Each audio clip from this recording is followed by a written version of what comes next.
दोस्तों नमस्कार, मैं ताराचंद सेन आपका स्वागत करता हूं। देखिए, आज का टॉपिक है हमारा, हम पढ़ेंगे वॉइस।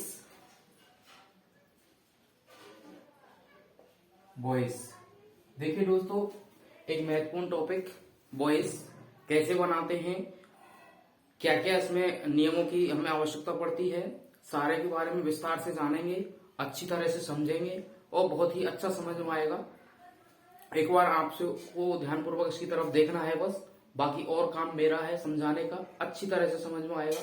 देखिए वॉइस, इसको हम कहते हैं हिंदी में वाच। वॉइस को कहेंगे वाच। देखिए दोस्तों, हम बात करें वाच की, तो वाच जो होते हैं वो दो प्रकार के होते हैं। एक होता है एक्टिव वॉइस, जिसको हम कहते हैं कर्तरीवाच।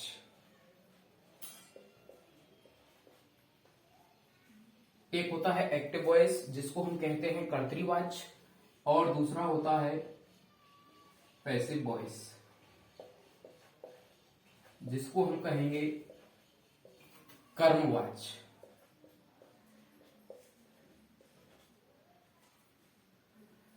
तो क्या होता है कर्तृवाच, क्या होता है कर्मवाच, इसको समझने के लिए देखिए हम देखते हैं इनकी डेफिनेशन। सबसे पहले क्या होता है, देखिए ये जो पहला है एक्टिव वॉइस, इसका मतलब होता है, एक्टिव का मतलब होता है सक्रिय। क्या होता है दोस्तों एक्टिव का मतलब सक्रिय।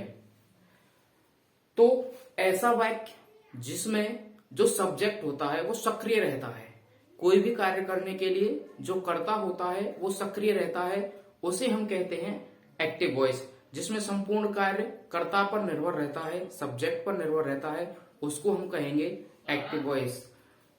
ऐसा दोस्तों देखिए, ऐसा वाक्य जिसमें हमारा जो कर्ता है वो हमारा एक्टिव रहता है, जैसे ही writes a letter, he writes a letter. इसमें देखिए दोस्तों सब्जेक्ट है ही, सब्जेक्ट। तो सब्जेक्ट जो है ही, ये अपन का एक्शन कर रहा है, कोई भी क्रिया कर रहा है, क्या कर रहा है, लिखने की। तो इसमें जो हमारा ये सब्जेक्ट है ये सक्रिय है, तो ये वाक्य हमारा हो जाएगा, ये सेंटेंस हमारा हो जाएगा एक्टिव वॉइस। Active voice. तो हमने समझी एक्टिव वॉइस की पहचान या उसकी डेफिनेशन। जैसे कि कोई भी सेंटेंस में यदि हमारा जो सब्जेक्ट होता है वो एक्टिव रहता है, सक्रिय रहता है, कोई भी कार्य करने के लिए, तो उसे हम कहते हैं एक्टिव वॉइस, कर्तृवाच। अब दोस्तों हम आते हैं पैसिव वॉइस पर। पैसिव वॉइस क्या होता है इसको देखते हैं। तो इसमें पैसिव का मतलब होता है निष्क्रिय। तो ऐसा वाक्य जिसमें जो सब्जेक्ट होता है वो किसी भी कार्य करने के लिए निष्क्रिय रहता है, वो कोई काम नहीं करता, बल्कि कर्म के द्वारा किसी एक्शन का या क्रिया का बोध करवाया जाता है, उसे कहते हैं पैसिव वॉइस। जैसे ऊपर वाला ही सेंटेंस ले लो, इसी को हम देखते हैं। इसमें ये हो गया सब्जेक्ट, ये हो गई एमबी, और ये हो गया ऑब्जेक्ट। तो इसी को हम बनाएंगे पैसिव वॉइस में। यदि इसको चेंज करेंगे तो क्या होगा, सबसे पहले ए लेटर राइट्स जो है दोस्तों, इसमें प्रेजेंट इंडेफिनिट टेंस है। तो पैसिव वॉइस का ये नियम होता है कि जब कोई भी प्रेजेंट इंडेफिनिट टेंस आता है, एमबी फर्स्ट में एस आए या डूडस प्लस एमबी फर्स्ट आए, तो उसको हम एज एम आर में बदल देते हैं। तो ए लेटर है, इसके अनुसार हम यहाँ पर इज लगा देंगे। उसके अनुसार पैसिव वॉइस में हमेशा वर्ब की थर्ड फॉर्म आती है, तो हम वर्ब की थर्ड फॉर्म लगाएंगे written. A letter is written, फिर कर्म का कर्ता का कर्म बनाने से पहले हम बाई लगाते हैं, और उसके बाद कर्ता का कर्म बना देते हैं। तो ही है, इसका कर्म हो जाएगा हिम। इस प्रकार से दोस्तों ये ऊपर वाला जो सेंटेंस था इसको हमने पैसिव वॉइस में बदल दिया। A letter is written by me. इसमें जो देखो कर्म है, उस कर्म के द्वारा ही कोई एक्शन बताया जा रहा है। ये लेटर, एक जो पत्र है वो लिखा जा रहा है किसके द्वारा, मी, मेरे द्वारा। तो इसमें जो कर्ता है वो निष्क्रिय रह गया, और इसमें जो कर्म है उसका प्रभाव इस सेंटेंस में अधिक है। तो इस प्रकार हमने देखा ऐसा सेंटेंस जिसमें कर्ता एक्टिव रहता है, सक्रिय रहता है, कोई भी कार्य करता है, उसको हम कहेंगे एक्टिव वॉइस। कर्तृवाच्य ऐसा वाक्य जिसमें कर्ता निष्क्रिय रहता है, कोई भी कार्य नहीं करता है, कर्म पर वाक्य डिपेंड रहता है, उसको कहेंगे पैसिव वॉइस। अब देखिए दोस्तों, एक्टिव वॉइस से पैसिव वॉइस में बदलने के हमारे कुछ नियम हैं, उन नियमों को हमें फॉलो करना पड़ता है। देखिए नियम कौन कौन से हैं उनके, उनको हम देख लेते हैं।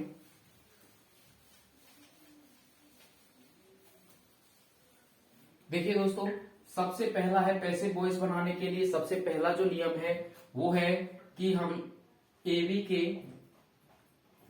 कर्म को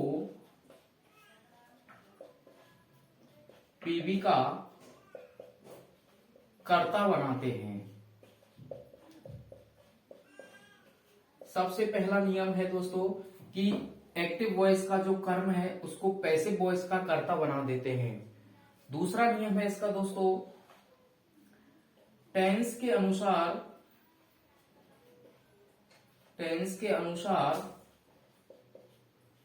हेल्पिंग वर्ब का प्रयोग करते हैं। टेंस के अनुसार हेल्पिंग वर्ब का प्रयोग करते हैं। सबसे पहले जो एक्टिव वॉइस का कर्म है उसको हम कर्ता बना देते हैं पैसिव वॉइस का। दूसरा, टेंस के अनुसार यानी किस टेंस को किस में बदलना है उसके अनुसार हम जो है हेल्पिंग वर्ब लगा देते हैं। उसके अनुसार नंबर 3 पर हमेशा वर्ब की थर्ड फॉर्म लगाई जाती है। वर्ब की थर्ड फॉर्म लगाई जाती है।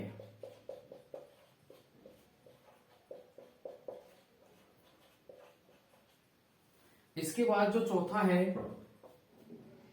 चौथा जो पॉइंट है दोस्तों उसमें है वर्ब की थर्ड फॉर्म के बाद बाई जोड़ा जाता है।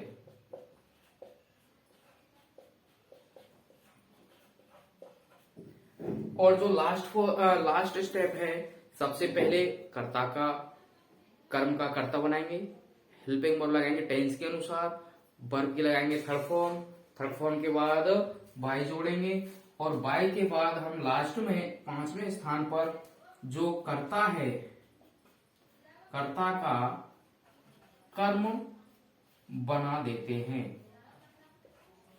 दोस्तों ये 5 रूल्स हैं, ये 5 स्टेप हैं जो हमें बहुत ही विशेष ध्यान रखने हैं। इनके द्वारा हम किसी भी सेंटेंस की पैसिव वॉइस बना सकते हैं, एक्टिव वॉइस को पैसिव वॉइस में ट्रांसलेट कर सकते हैं। देखिए दोस्तों, सबसे पहला मैं बता देता हूं कि जो एक्टिव वॉइस का कर्म है उसको पीवी का कर्ता बना देते हैं। दूसरा है टेंस के अनुसार हम हेल्पिंग वर्ब का यूज करते हैं। तीसरा है वर्ब की थर्ड फॉर्म लगाते हैं। चौथा है वर्ब की थर्ड फॉर्म के बाद वाई जोड़ा जाता है। लास्ट वन है जो कर्ता है उसको कर्म बनाकर लिख देते हैं। तो ये 5 स्टेप है दोस्तों। अब इन 5 स्टेपों में हम किस प्रकार से सबसे जो मेन स्टेप है वो ये 2 स्टेप हैं, किस प्रकार से कर्म का कर्ता बनाते हैं और किस प्रकार से टेंस के अनुसार हेल्पिंग वर्ब लगाते हैं, इनको एक बार हम और देख लेते हैं।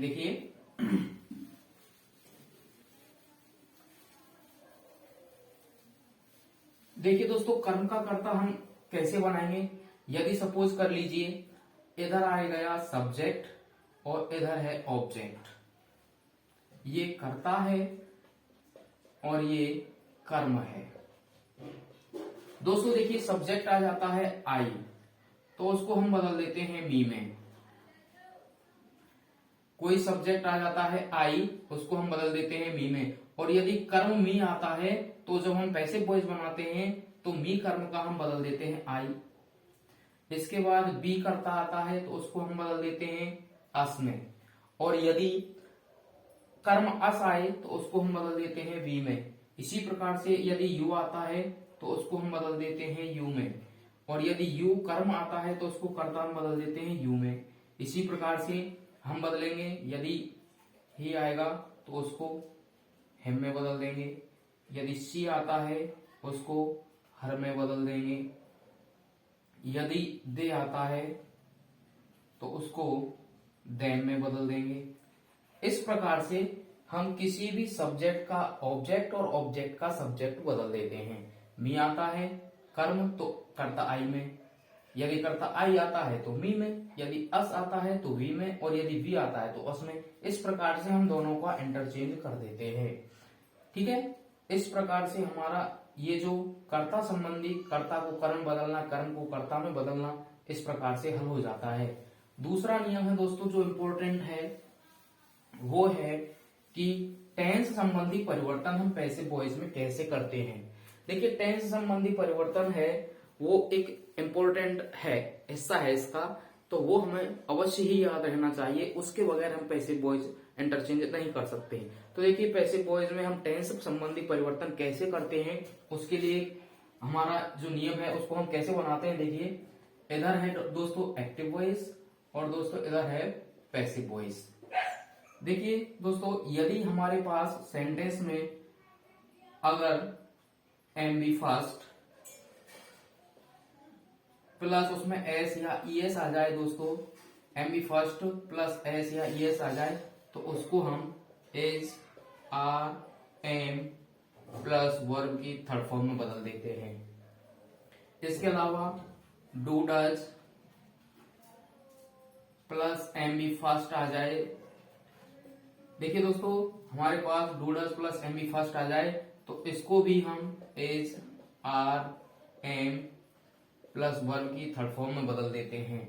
तो इस प्रकार से हमने देखा कि एम बी फर्स्ट में एस एस आ जाए उसको भी is are am plus M B first M B third में, या डू डज आ जाए तो उसको भी is are am plus verb की थर्ड फॉर्म में। इसके अलावा यदि is are am plus verb की थर्ड फॉर्म, सॉरी वर्ब की first form plus I N G ये आ जाए दोस्तों, तो इसको हमें बदलना है एच बीइंग, एम बीइंग और आर बीइंग में, इनमें से किसी एक में बदलना है दोस्तों। प्लस वर्ब की हमें थर्ड फॉर्म लगानी है। यदि एज आर एम वर्ब की first form plus I N G आ जाए दोस्तों, तो उसको हमें या तो एज बीइंग में बदलना है, या एम बीइंग में बदलना है, या आर बीइंग में बदलना है। इसके अलावा दोस्तों देखिए, हैज हैव प्लस वर्ब की थर्ड फॉर्म अगर ये आ जाती है तो इसको हमें बदलना है has been, have been plus verb की थर्ड फॉर्म में बदलना है। तो देखिए दोस्तों, यदि हैज और है प्लस वर्ब की थर्ड फॉर्म आ जाए तो उसको हैज बीन और हैव बीन प्लस वर्ब की थर्ड फॉर्म में बदलना है। और यदि हैज हैव बीन प्लस, अगर दोस्तों has been have been verb की फर्स्ट फॉर्म प्लस आईएनजी यदि दोस्तों आ जाती है तो इसको हमें नहीं बदलना है, इसको हम ज्यों का त्यों रख देते हैं। कौन सी आने पर, हैज बीन या हैव बीन आने पर।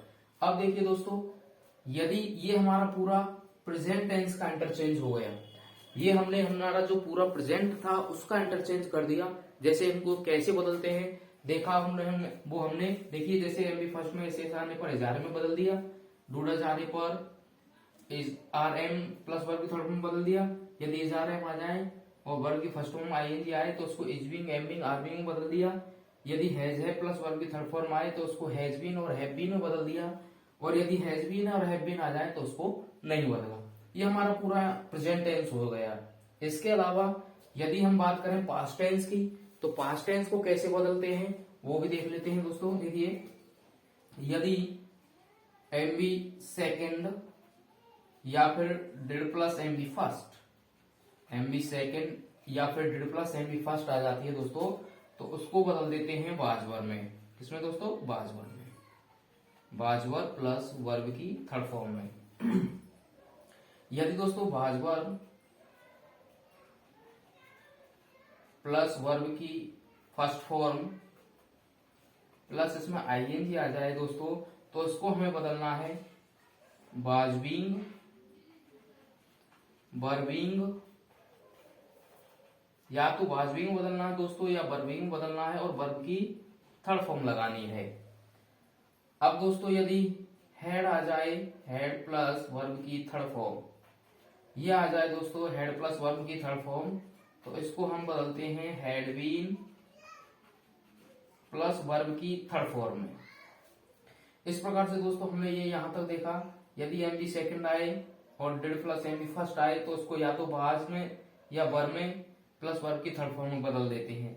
यदि was were plus M B first में ये आ जाता है तो उसको बाजविंग या वर्बिंग प्लस वर्ब की थर्ड फॉर्म में बदलेंगे। यदि हेड प्लस वर्ब की थर्ड फॉर्म आ जाता है तो उसको हेडिंग प्लस वर्ब की थर्ड फॉर्म में बदलते हैं। इसके अलावा और भी हैं दोस्तों जिनको हम किस में बदलते हैं वो देखते हैं। देखिए दोस्तों, इसके अलावा है दोस्तों, यदि हैड बीन प्लस वर्ब की फर्स्ट फॉर्म प्लस आईएनजी यदि दोस्तों मिल जाती है तो उसको हम नहीं बदलते हैं। इसके अलावा सेल और विल प्लस वर्ब की फर्स्ट फॉर्म आ जाती है दोस्तों, तो इसको सेल बी और विल बी प्लस वर्ब की थर्ड फॉर्म में बदल देते हैं। यदि shall be will be, shall be और विल बी प्लस वर्ब की फर्स्ट फॉर्म प्लस आईएनजी ये आ जाती है दोस्तों, तो इसको नहीं बदलते हैं। ध्यान से देखना, ध्यान से समझना। यदि हेड बीन आ जाती है तो उसको नहीं बदलते हैं। यदि shall be will be plus verb की फर्स्ट फॉर्म आ गई तो उसको हम सेल और विल प्लस वर्ब की फर्स्ट फॉर्म आ गई तो उसको हम सेल बी और विल बी में बदलते हैं। कब बदलेंगे दोस्तों? जब सेल बी आएगी, सेल आएगी और विल आएगी। सेल और विल होने पर हम इसको सेल बी और विल बी में बदलते हैं। और यदि shall be will be plus verb की फर्स्ट फॉर्म में आईएनजी यदि आ जाती है तो उसको हम नहीं बदलते हैं। इसके अलावा यदि आपके को सेल हैव और विल हैव प्लस वर्ब की third form, shall have will have plus verb की थर्ड फॉर्म आ जाए दोस्तों, तो उसको हमें बदलना है shall have been will have been plus verb की थर्ड फॉर्म में। इस प्रकार से दोस्तों हमें ये बदलने हैं। देखिए एक बार फिर से मैं रिवाइज कर देता हूं दोबारा से इसका। यदि हेड बीन आ जाती है और उसमें एम बी फर्स्ट में आईएनजी आ जाए तो नहीं बदलना है। सेल और विल प्लस वर्ब की फर्स्ट फॉर्म आ जाए तो उसको shall be will be plus verb की थर्ड फॉर्म में बदलना है। Shall be will be plus verb की फर्स्ट फॉर्म प्लस आईएनजी आ जाए तो उसको नहीं बदलना है। और यदि सेल हैव और विल हैव आ जाए तो और उसमें वर्ब की थर्ड फॉर्म आए तो उसको shall have been will have been plus verb की थर्ड फॉर्म में बदलना है। और यदि दोस्तों shall have been will have been, shall have been will have been